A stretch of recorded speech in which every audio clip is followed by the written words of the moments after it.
La VE a souhaité, pour marquer son centenaire, disposer d'un livre qui retrace son histoire. Je pense qu'un siècle, c'est une belle tranche de vie pour revenir sur le passé et puis faire le point par rapport au présent. Et je pense que la VE a aussi eu un devoir de mémoire. Je me demande si les gens ont trop le L'association m'a donné une carte blanche pour écrire ce livre. Ça m'a paru d'emblée essentiel de faire un livre qui donne une première vue d'ensemble, puis qui réponde à des questions assez fondamentales comme l'évolution économique et sociale du secteur, qui étaient les premiers entrepreneurs, quel a été le rôle de l'association, pourquoi ces entrepreneurs se sont réunis. Écrire un livre d'histoire, c'est un peu mener une enquête. Donc, on a une masse de documents et puis on doit les faire parler. Alors moi, mes premiers documents, c'était le fonds d'archives de la VE, qui est un fonds gigantesque. La première fois qu'on y entre, ça peut être un peu inquiétant parce qu'il y a une quantité énorme d'archives finalement qui ne sont pas triées, pas classées, pas inventoriées. Et il faut trouver le document, la perle rare qui va vraiment fournir des informations.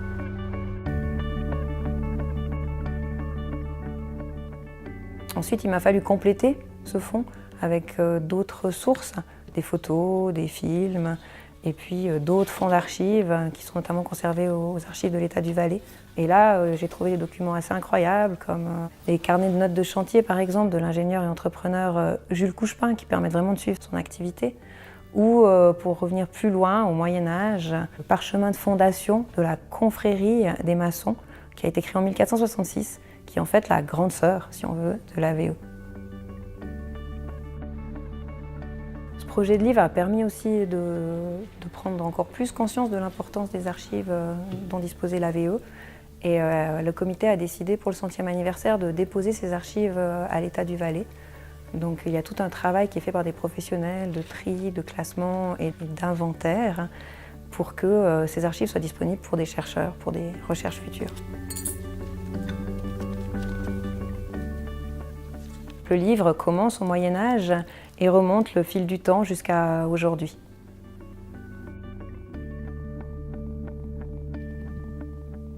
On y découvre en texte et en images les grands chantiers du XXe siècle, qu'on pense aux barrages, à l'autoroute, au tunnel du Lötschberg ou encore au développement des stations touristiques.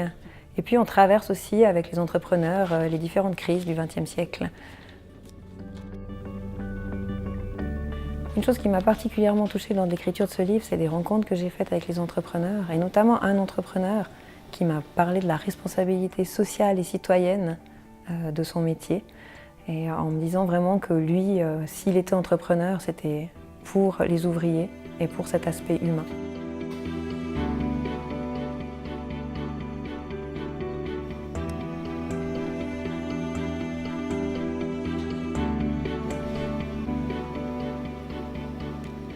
Ce livre s'adresse aux entrepreneurs, bien sûr, mais pas uniquement. C'est un livre qui se veut vraiment tout public. Et un de mes objectifs a été de mettre en valeur vraiment cette profession d'entrepreneur, une profession qui, me semble-t-il, est très méconnue et sur laquelle on a souvent beaucoup de préjugés.